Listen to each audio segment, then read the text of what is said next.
왜 하필 나였을까? 다른 사람은 괜찮은데 왜 나한테만 집착하는 걸까? 내가 뭔가 잘못한 건 아닐까? 혹시 내가 만만해 보인 걸까? 이 질문을 한 번이라도 해보셨다면 이 영상은 당신을 위한 겁니다. 나르시시스트는 아무나 붙잡지 않아요. 정확한 기준이 있습니다. 내가 필요한 건 너뿐이야. 너만 나를 이해해. 이런 말을 들은 적 있으세요? 그건 사랑 고백이 아니에요. 공급원 확보 선언입니다. 인지적 공감은 유지하면서 정서적 공감만 결손된 뇌. 쉽게 말하면요, 당신의 감정을 읽을 수는 있지만 느끼지는 못하는 거예요. 수만 년 전으로 가보겠습니다. 진화 심리학에서 이걸 기생 전략이라고 부릅니다. 진화 심리학에서 나르시시즘을 바라보는 시선은 꽤 냉정합니다. 나르시시즘은 단기 짝짓기 전략에서 실제로 생존에 유리했을 수 있다는 거예요. 수만 년 전 아프리카 초원을 떠올려 보세요. 작은 무리가 이동하며 살던 시대. 자원은 한정돼 있고 생존은 곧 경쟁이었던 시대. 이 환경에서 높은 신체적 매력, 과시적인 카리스마, 능숙한 대인관계 기술을 가진 개체가 있었어요. 이걸 무기로 짧은 시간 안에 상대를 유혹하고 원하는 걸 얻고 떠나는 전략이 존재했습니다. 공격성, 경쟁성, 기만성까지 동원해서 자기 유전자를 최대한 퍼뜨리는 방식. 진화 생물학 연구에 따르면 이런 자기 향상 전략을 가진 사람들은 더 많은 성적 파트너를 확보하는 경향이 있었어요. 다수의 파트너를 성취이자 자기 검증으로 인식하는 거죠. 지금으로 보면 끔찍하지만 수만 년 전에는 이게 먹혔어요. 지금으로 치면 무한 리필 식당에서 밥을 먹는 사람이에요. 본인 돈은 안 쓰고 남의 감정이라는 뷔페에서 원하는 만큼 퍼가는 거죠. 근데 아무 식당이나 가는 게 아닙니다. 메뉴가 풍성한 곳만 골라요. 이 전략이 작동하려면 반드시 필요한 게 하나 있어요. 반응하는 공급원입니다. 1938년 정신분석학자 오토 페니엘이 처음으로 이 개념에 이름을 붙였어요. 나르시시스트적 공급, 자존감을 유지하기 위해 반드시 환경에서 끌어와야 하는 찬사, 지지, 관심. 쉽게 말하면요, 나르시시스트에게 타인의 관심은 산소예요. 없으면 숨을 쉴 수가 없는 겁니다. 하인츠 코엇이라는 자기 심리학의 창시자는 여기서 한 발 더 나갔어요. 이 공급이 차단되면 나르시시스트는 정신적으로 해체된다고 봤습니다. 그냥 기분이 나빠지는 수준이 아니에요. 마치 건물의 기둥을 빼버린 것처럼 자기 자체가 무너져 내리는 거야. 우리가 가끔 자존감이 흔들리는 것과는 차원이 다릅니다. 여러분은 자존감이 떨어져도 나 요즘 좀 별로다 하고 털어낼 수 있잖아요. 나르시시스트는 못해요. 공급이 끊기면 자기 존재 자체가 사라지는 공포를 느끼는 겁니다. 그래서 어떻게든 공급원을 확보해야 해요. 생존이 걸린 문제니까. 여러분이 누군가에게 너만 나를 이해해 라는 말을 들은 적이 있다면 그건 우연이 아닙니다. 그 사람은 당신을 산소 공급원으로 인식한 거예요. 근데 여기서 소름 돋는 게 있어요. 이 전략이 아무한테나 작동하지 않습니다. 특정 뇌구조를 가진 사람만 골라낸다는 겁니다. 나르시시즘이 생존 전략이었다는 건 이해했어요. 그런데 진짜 미스터리는 따로 있습니다. 어떻게 수만 명 중에서 딱 당신을 찾아내느냐는 거예요. 2013년 저널 오브 사이키애트릭 리서치에 발표된 연구가 하나 있어요. 자기애적 성격장애 환자의 뇌를 스캔했더니 좌측 전방 뇌섬엽이라는 부위에 회백질 부피가 주로 있었습니다. 뇌섬엽. 이게 뭐냐면요, 뇌 안에 있는 공감 센서예요. 이 부위가 작으면 남의 감정을 느끼지 못합니다. 그리고 이 부위의 부피는 정서적 공감 능력과 정비례한다는 것까지 확인됐어요. 같은 해 사이언스 데일리에 보도된 후속 연구에서도 이 뇌섬엽의 피질 두께가 일반인 대비 현저히 얇다는 게 드러났습니다. 여기까지만 보면 그냥 공감을 못하는 사람이구나, 좀 안 됐네, 이렇게 생각할 수 있어요. 그런데 2024년 프론티어스 인 비헤이비어럴 뉴로사이언스에 실린 연구에서 더 흥미로운 사실이 나옵니다. 나르시시스트는 인지적 공감은 멀쩡하다는 겁니다. 정서적 공감만 결손돼 있어요. 이 차이를 이해하는 게 핵심이에요. 인지적 공감은 상대의 감정을 이해하는 능력, 정서적 공감은 상대의 감정을 함께 느끼는 능력. 나르시시스트에게는 앞에 것만 있고 뒤에 것은 없어요. 지금으로 치면 고성능 감정, CCTV입니다. 녹화는 돼요. 당신이 슬퍼하는 건 보여요. 기뻐하는 것도, 불안해하는 것도, 외로워하는 것도 다 보여요. 근데 같이 슬퍼지지는 않는 거죠. 같이 기뻐지지도 않아. 화면에 찍히기만 할 뿐 감정이 전달되지 않는 카메라. 이 인지적 공감이 타깃 감지 시스템으로 작동합니다. 공감 능력이 풍부한 사람은 표정이 풍부해요. 감정 톤이 섬세하고 반응 속도가 빠르죠. 누군가의 슬픈 이야기에 눈시울이 붉어지고 작은 친절에도 진심으로 고마워하는 사람. 상대의 기분이 안 좋으면 자기 일처럼 걱정하고 갈등이 생기면 자기가 먼저 양보하려는 사람.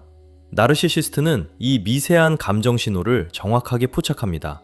수만 명이 지나가도 그 중에서 가장 반응이 풍부한 사람을 골라내요. 마치 사냥감의 체온을 감지하는 뱀의 열 감지기관처럼. 너는 다른 사람과 달라. 이 말 들어본 적 있으세요? 너만 나를 진심으로 대해줘. 솔직히 이 부분은 좀 소름이에요.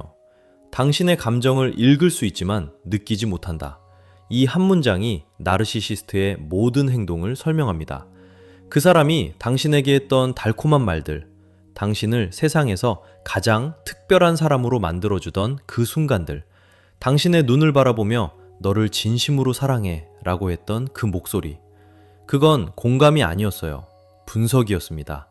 이걸 알고 나면 그 사람이 했던 말들이 다르게 들릴 거예요. 너를 누구보다 잘 이해해 라는 말 기억나시죠? 그건 당신을 이해한 게 아니라 당신의 반응 패턴을 읽어낸 겁니다. 어떤 말을 하면 당신이 감동하는지, 어떤 행동을 하면 당신이 마음을 여는지, 어떤 상황에서 당신이 가장 취약해지는지 그 데이터를 수집한 거예요. 그리고 필요할 때마다 정확하게 써먹은 겁니다. 나르시시스트가 공감 능력 높은 사람을 감지하는 건 알겠어요. 문제는 왜 하필 공감 능력이 높은 사람이어야 하느냐는 겁니다. 무감각한 사람은 왜 안 고르는 걸까요? 답은 공급의 형태에 있어요. 나르시시스트가 필요로 하는 공급은 한 종류가 아닙니다. 관심, 찬사, 두려움, 갈등, 감정적 반응, 이 모든 게 다 공급이에요.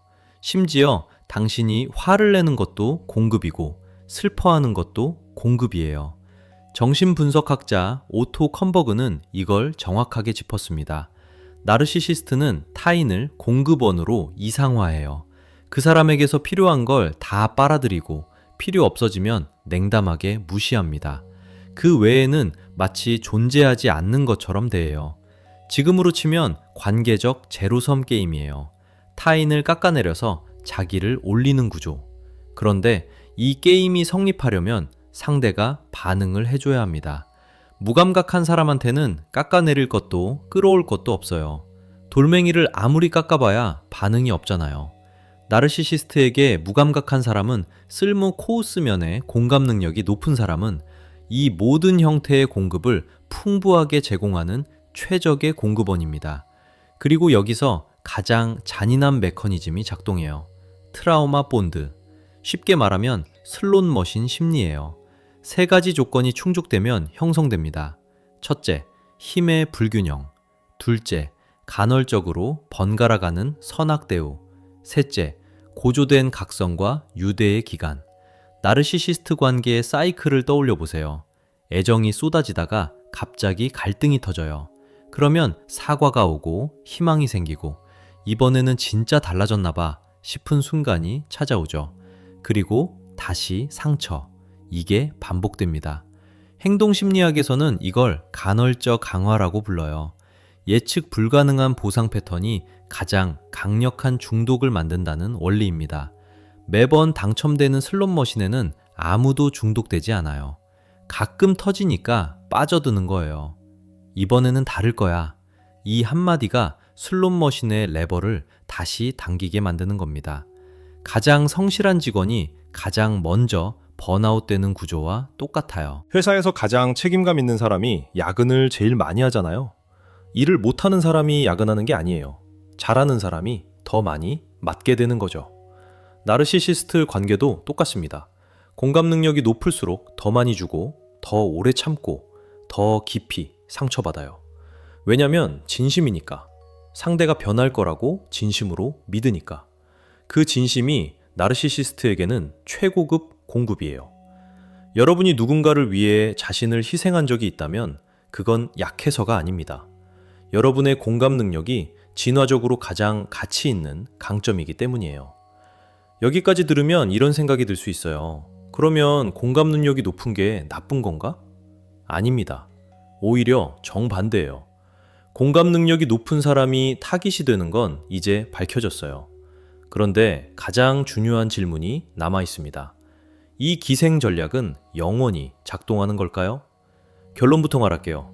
아닙니다. 유통기한이 있어요. 나르시시스트의 내면을 들여다보면 이해가 됩니다. 겉으로는 자신감이 넘쳐 보이지만 안은 텅 비어 있어요. 컨버그는 이걸 정확하게 표현했습니다. 과대적 자기. 쉽게 말하면 텅 빈 방 위에 세운 화려한 간판이에요. 간판은 번쩍거리지만 문을 열면 아무것도 없는 가게.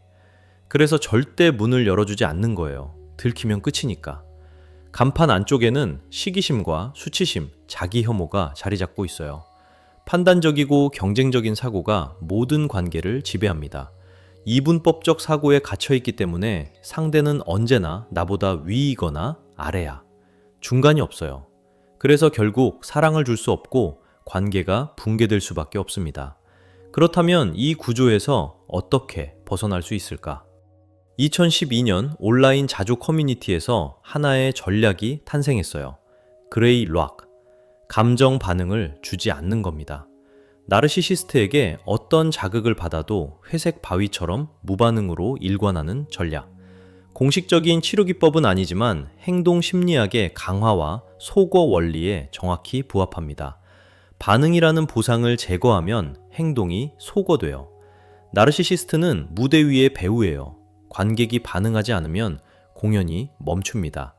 반은 문을 닫았습니다. 알코올 중독자가 아무리 찾아와도 문이 닫혀 있으면 할 수 있는 게 없어요. 반응을 주지 않으면 기생 전략은 사망합니다. 처음에는 더 극적으로 나올 수 있어요. 더 화를 내거나 더 달콤한 말을 하거나 과거에 좋았던 기억을 꺼내들 수 있습니다. 그건 마지막 발악이에요. 소거가 시작되기 직전에 행동이 일시적으로 폭발하는 건 행동 심리학에서 이미 예측된 현상입니다. 거기서 버티면 끝나요. 지금 이 영상을 보면서 내가 뭘 잘못한 걸까? 라고 생각하고 계신 분, 아무것도 잘못하지 않았어요. 여러분이 타깃이 된 건 여러분이 가장 진심으로 반응하는 관객이었기 때문이에요. 그건 나약함이 아닙니다. 그건 진심이야. 당신의 공감 능력은 수만 년 전부터 인류가 살아남기 위해 발전시킨 가장 강력한 생존 전략이에요. 나르시시스트가 당신을 고른 건 당신이 약해서가 아니에요. 당신의 공감 능력이 진화적으로 가장 귀한 자원이었기 때문입니다. 어쩌면 왜 하필 나였을까? 라는 질문은 왜 나는 이렇게 깊이 느끼는 사람일까? 라는 질문과 같은 거예요. 그건 결함이 아닙니다. 수만 년 전부터 인류를 살려온 힘이에요. 이 영상이 도움이 되셨다면 좋아요와 구독 부탁드립니다. 공감 능력이 높은 분들에게 이 영상을 공유해주세요. 그런데 한 가지 더 궁금한 게 있습니다. 나르시시스트가 절대 건드리지 못하는 사람이 있어요. 어떤 사람이길래 나르시시스트의 전술이 아예 작동하지 않는 걸까요? 진화가 만든 면역체계, 다음 영상에서 이야기해 볼게요.